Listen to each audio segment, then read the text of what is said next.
أعوذ بالله من الشيطان الرجيم بسم الله الرحمن الرحيم وقرن في بيوتكن ولا تبرجن تبرج الجاهلية الأولى وأقمن الصلاة وآتين الزكاة وأطعن الله ورسوله إنما يريد الله ليذهب عنكم الرجس أهل البيت ويطهركم تطهيرا۔ سورہ الاحزاب کی آیت نمبر 33 کی میں نے تلاوت کی ہے۔ اللہ تبارک و تعالی ازواج مطہرات کو خطاب کرتے ہوئے ارشاد فرماتے ہیں وَقَرْنَ فِي بُيُوتِكُنَّ، تم اپنے گھروں میں ٹھہری رہو، قرار پکڑو، بلا ضرورت باہر نہ نکلو۔ وَلَا تَبَرَّجْنَ تَبَرُّجَ الْجَاهِلِيَّةِ الْأُولَى، اور اگر کسی ضرورت کے تحت باہر نکلنا پڑ جائے، ڈاکٹر کے پاس جانا ہے، کسی اور کام سے جانا ہے، رشتہ داروں کے پاس جانا ہے، شادی غمی میں جانا ہے، تو پھر اس طرح باہر نہ نکلو اور باہر نہ پھرو، جاہلیت قدیمہ کے دستور کے مطابق باہر نہ نکلو، کہ سر ننگا ہو۔ جاہلیت قدیمہ کا طریقہ کار یہ تھا کہ عورتیں سر ننگا باہر نکلا کرتی تھیں، چہرہ ننگا باہر نکلا کرتی تھی، کسی کی گردن، کسی کی چھاتی ننگی ہے، اور کسی کے کان ننگے ہیں، اپنی بالیاں دکھاتی پھر رہی ہے۔ فرمایا کہ اس طرح جاہلیت قدیمہ کی طرح باہر نہ نکلو۔ تو دو چیزیں اس کے اندر بتائی گئی ہیں، ایک تو یہ ہے کہ گھر کے اندر ٹھہری رہو،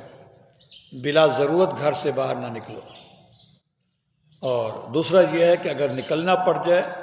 تو جاہلیت قدیمہ کی طرح یا جاہلیت اولیٰ کی طرح ان کے دستور کے مطابق، ان کے طریقے کے مطابق باہر نہ نکلو، باہر نہ پھرا کرو۔ جاہلیت اولیٰ کے معنی تو جاہلیت قدیمہ ہے، اور ایک اولیٰ اخریٰ کے مقابلے میں بھی آتا ہے۔ علماء کرام لکھتے ہیں، مفسرین اعظام، کہ اس بات کی طرف اشارہ کر دیا کہ ایک زمانہ آئے گا کہ وہاں اس وقت وہی جاہلیت اولیٰ کی طرح کا جاہلیت اخریٰ ہوگا۔ اولیٰ کسی اخریٰ کے مقابلے میں ہوتا ہے، تو جس طرح جاہلیت اولیٰ سے مراد حضور علیہ السلام کی بعثت سے قبل کا زمانہ ہے، بتا دیا کہ جاہلیت اخریٰ بھی آئے گی، یعنی قیامت کے قریب جا کر جو ہے، آخر زمانے میں جا کر بالکل وہی دستور، وہی طریقہ ہوگا عورتوں کے باہر نکلنے کا۔ جیسے کہ ہم دیکھتے ہیں سروں پر دوپٹہ نہیں ہے، چہرہ ننگا ہے، گردن ننگی ہے، بعضوں کے سینے اور بعضوں کی کمر ننگی ہے، اور بعضوں نے بالکل ٹائٹ قسم کے کپڑے پہنے ہوئے، کسی نے بہت باریک قسم کے کپڑے پہنے ہوئے۔ یہ سب جاہلیت کے طریقے ہیں۔ تو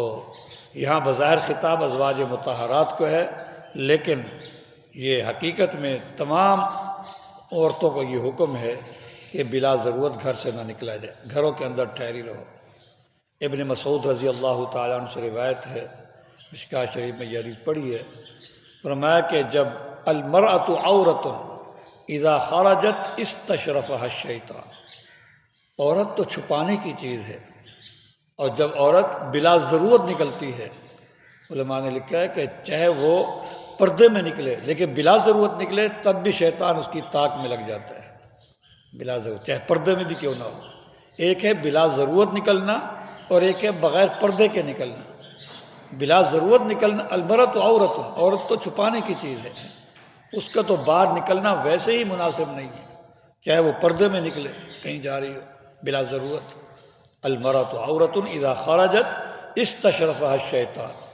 عورت چھپانے کی چیز ہے، جب وہ بلا ضرورت باہر نکلتی ہے تو شیطان اس کو جھانکتا ہے، اس کی طاق میں لگ جاتا ہے، چاہے وہ جنی شیطان ہو، چاہے وہ انسانی شیطان ہو۔ انسانی شیطان بھی اس کی طاق میں لگ جاتے ہیں، اس کی جھانک میں لگ جاتے ہیں،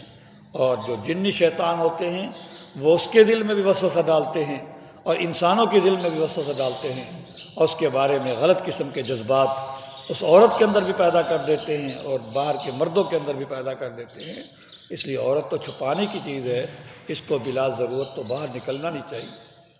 اور ایک حدیث کے اندر آتا ہے حضور علیہ الصلوۃ والسلام ایک دفعہ مسجد نبوی سے باہر بازار کے اندر تشریف لے گئے تو کیا دیکھتے ہیں کہ عورت اور مرد اکٹھے بازار میں آ جا رہے ہیں، عورتیں بھی اور مرد بھی اکٹھے بازار میں آ جا رہے ہیں۔ حضور علیہ الصلوۃ والسلام نے ناراضگی کا اظہار فرمایا کہ اے عورتوں، یہ بیچ میں تمہاری چلنے کی جگہ نہیں ہے، تم بالکل ایک کنارے پر چلا کرو، بیچ میں، روڈ کے بیچ میں، سڑک کے بیچ میں، گلیوں کے بیچ میں تمہاری چلنے کی جگہ نہیں ہے، تم ایک طرف ایک کنارے پر ہو کر، راستے کے کنارے پر ہو کر چلا کرو۔ صحابہ کرام فرماتے ہیں حضور علیہ الصلوۃ والسلام کی ان تعلیمات کا یہ اثر ہوا کہ عورت اس طرح کنارے پر چلتی تھی کہ اس کے کپڑے بعض اوقات وہ دیوار سے اٹک جاتے تھے، اس کے کپڑے بعض اوقات دیوار سے، جس طرح ہوتا ہے کہ کوئی اس کے اندر اٹک گئے، پھنس گئے، کسی درخت کے ساتھ پھنس گئے، کسی دیوار کے ساتھ پھنس گئے، اتنا ان پر اثر ہوا کہ عورتیں اگر ضرورت کے تحت باہر نکلتی تھیں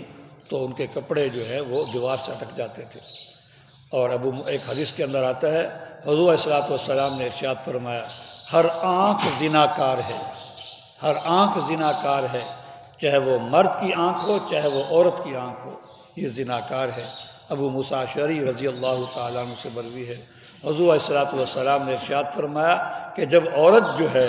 وہ خوشبو لگا کر باہر نکلتی ہے اور مردوں کے پاس سے گزرتی ہے تو وہ ایسی ویسی ہے، یہ الفاظ ہیں۔ محدثین نے فرمایا کہ آپ کا مطلب یہ تھا کہ وہ زانیہ ہے، وہ زناکار ہے، اس کی یہ حرکت جو ہے ایسے ہی ہے جیسے زانی عورت کرتی ہے۔ تو عورت کا کیا کام ہے خوشبو لگا کر باہر نکلے؟ تو اس کا تو ویسے بھی بلا ضرورت باہر نکلنا جائز نہیں ہے۔ اور علماء کرام نے مسئلہ لکھا ہے کہ عورت جب باہر چلتی ہے اور ضرورت کے تحت جا رہی ہے، پردے میں جا رہی ہے، اب اس کو آگے تو دیکھنا ہے کہ کہیں ٹکر نہ ہو جائے کسی کے ساتھ، کسی مرد کے ساتھ، اس کو صرف اتنا دیکھنا جائز ہے کہ جس سے اس کو پتہ چلے کہ آگے کوئی چیز ہے، اس کی پہچان کرنا اس کے لیے جائز نہیں ہے۔ لیکن آپ جب بھی کبھی اپنی عورت کے ساتھ چل کر دیکھیں، آپ کو پتہ نہیں چلے گا کون گزرا ہے کون نہیں گزرا، اگر کوئی گزرا ہے تو اس کے کپڑے کیسے تھے، اس کی شکل کیسی تھی، لیکن عورت کو سب کچھ پتہ ہوگا، اور آ کر بتایا کہ فلاں نے اس طرح کپڑے پہنے ہوئے تھے، فلاں نے یہ کیا ہوا تھا، فلاں نے، اس کی اتنی نظر ہوتی۔ حالانکہ علماء نے لکھا ہے کہ عورت کو صرف اتنا دیکھنا جائز ہے کہ کہیں ٹکر نہ ہو جائے، بس آگے کوئی چیز آ رہی ہے، اب کون آ رہا ہے، کون مرد ہے کون بچہ ہے کیا ہے، اس کو یہ پہچان نہیں ہونی چاہیے، اتنا غور سے وہ نہ دیکھے، بھائی اتنا اپنے آپ کی ٹکراؤ پیدا نہ ہو جائے، اتنا اس کو پتہ ہو آگے کوئی چیز آ رہی ہے، آگے کوئی مرد آ رہا ہے، آگے کوئی چیز آ رہی ہے، صرف اتنا وہ دیکھ سکتی ہے، اس سے زیادہ گہری نظر سے دیکھنا یہ عورت کے لیے جائز نہیں ہے۔